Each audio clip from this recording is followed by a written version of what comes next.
Hello and welcome to the sideboard here from the Modern Open at SCG Dallas. I'm Ryan Overturf, subbing in for Nick Miller, joined by Allie Warfield. Allie, pleasure to have you here. Oh, thank you. You're 4-1 in the tournament so far.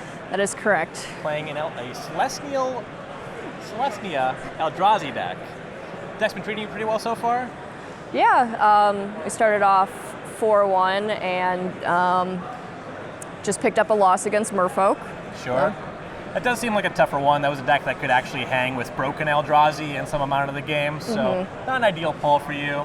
This is a deck that I built this week, published over on what we would play on StarCityGames.com on the premium side. Check that out.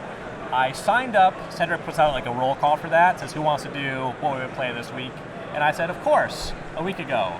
Then they banned my deck and unbanned Stoneforge Mystic, so I threw this deck together. So at this point, you've played 5 matches. You've played 5 more matches than I have. But it's working out pretty well so far. You're 4-1. So kind of what the deck is. Your Stoneforge Mystic, your Eldrazi, and your Karn the Great Creator. So you're kind of hitting them from multiple angles. Have you found that the 1-2 punch of any 2 of those elements, or combining all 3 is how you're winning? Or is any particular part of the deck doing the heavy lifting for you? I think it's been heavily matchup dependent, honestly. I like it a lot with the fair decks to be attacking on the 3 different axes, kind of, where you have the Stoneforge plan, the big creatures that are hard to interact with plan, and then also like Karn and Karn sideboard plan as well. I guess, obviously, the Stoneforge Mystic with the Eldrazi's kind of been going well together because Eldrazi hold swords really well. Right. Just a large reality smasher. No matter what there is for blockers, you're going to get your sword trigger. Yeah. Have you hooked up the Batter Skull to an Eldrazi yet? I've not done the Batter Skull, but I will say Sword of Fire and Ice and Sword of Feast and Famine have been really good on reality smasher. Yeah, I buy that. So both of the swords are carrying their weight? Definitely, yeah. Cool, yeah, so that's the package, Sword of Fire and Ice, Feast of Famine, Batter Skull. Second Batter Skull on the sideboard, that can come against fair matchups. We got to cover you on a time-shifted match in round 4, playing against Jund. And you kind of used, like you were saying, every part of the deck against the fair strategy. You had Stoneforge Mystic, you had some Eldrazi, but then the board kind of cleared out. You had Liliana, and then you Ancient Stirrings into Karn the Great Creator, and then the game was over. Yeah, having Karn, especially in the fair matchups, to then just dig into your sideboard for all these extra tools has been really great against all of those decks. All right, so speaking of Karn, most of the sideboard is revolving around Karn. So we have a huge wish board here. Mycos and Gladys, that's the obvious one, the 1-2 punch. Your opponent can't activate abilities, not even fetch lands. Walking Ballista, Sorceress Spyglass, Ensnaring Bridge, the second Batter Skull, Grafdigger's Cage, Witchbane Orb, Liquid Metal Coating, Tormod's Crypt, and Damping Sphere. So a lot of these you're just -2ing with Karn. And then you have 2 Dismembers. Those are the only non-artifacts in the sideboard. Yes.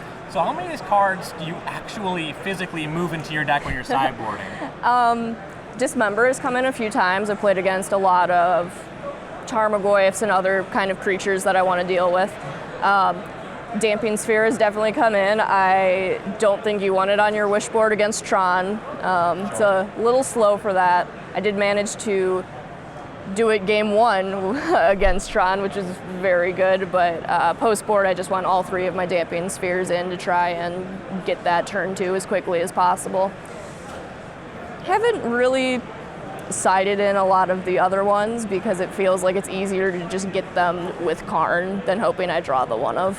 Sure, that makes sense. And we've seen Karn in Eldrazi Tron previously. This deck's a little bit slower out of the gates with mana acceleration, but you do have a couple elements of that. Eldrazi Temple, not for the Karn specifically, but you're kind of cheating on mana there. And then 4 copies of Noble Hierarch and 3 Talisman of Unity. I feel like these are kind of the glue for the deck. Have they been pretty good for you? Yeah, they've been really good. In my testing this past week, too, I was really surprised how much Noble Hierarch helps just turn to Thought-Knot Seer, because you go like Forest or any dual land into Noble Hierarch and then play Temple, and you just already have the Thought-Knot Seer instead of hoping for 2 Eldrazi Temples like kind of the old version of the deck did. Sure, yeah, that makes a lot of sense. And kind of the baseline, when I was putting that together, the idea is that Eldrazi Temple, Ancient Stirring, Stoneforge, Mystic, These are 3 of the top 10 cards in the format. They might all 3 be in the top 5. Yep. How has Stoneforge specifically been performing for you? This is the first week that it has been free from the ban list. It's been going pretty well with Stoneforge. I feel like the deck has been a little like awkward, kind of trying to decide if I want to play Stoneforge turn 2 or if I do want to like ramp up with Talisman or Ancient Stirrings, find something, maybe play Thought Knot Seer. So there's a lot of decisions, but yeah, specifically the Stoneforge has felt really powerful because a lot of the other decks that I've tried didn't have good creatures to equip the swords to, and we have Eldrazi for that. Yeah, that makes a lot of sense. So you did lose round 5 to Merfolk, picked up that win on camera against Jund.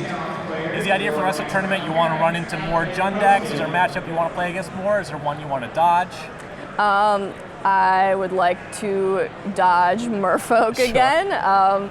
Blocking is really relevant against the aggressive decks, and them spreading sees my land and attacking through so I can't block was problematic. More of the fair decks though, like Jund, I think a lot of my creatures line up really well. Like it's hard to get rid of a Reality Smasher, for example. Sure, they can 2-for-1 my Stoneforge and equipment, and that can be rough, but like we were talking about before, the deck still attacks on 3 angles, and it's hard for them to really address all of them at once. Yeah, the last turn of your match against Jund involved your opponent using Kolaghan's Command, destroying Sword of Feast and Famine, shocking your Stoneforge Mystic, and you're like, okay, here's 2 Reality Smashers. Yeah. Thanks for playing. Yeah, Reality Smasher is definitely one of the hardest cards for them to deal with. Definitely. But it's been looking really good so far. You're 4-1. The tournament is still young yet, in really good shape to make at least day number 2, hopefully a little bit more. Any other notes you might have about the deck? Maybe some shout outs before we leave? Can I shout out Travis for lending me the deck? Yeah, Travis Gibson, SCG Tour crew. Good guy, Travis, lending the deck out. A big Eldrazi fan. Bradley Warfield, I'm Ryan Overture. Good luck with the rest of your tournament. Yeah, Thanks for you. joining us. Plenty of modern action to the left here from Modern Open SCG Dallas, so stay tuned for that.